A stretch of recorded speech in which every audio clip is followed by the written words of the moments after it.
زبور 120۔ میں نے مصیبت میں خداوند سے فریاد کی اور اس نے مجھے جواب دیا۔ جھوٹے ہونٹوں اور دغاباز زبان سے اے خداوند میری جان کو چھڑا۔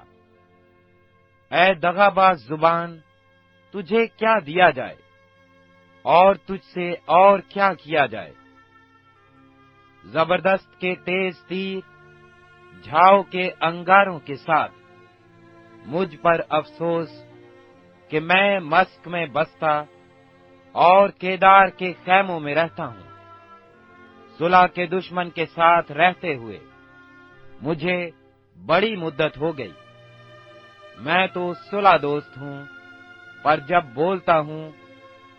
جب بولتا ہوں تو وہ جنگ پر آمادہ ہو جاتے ہیں۔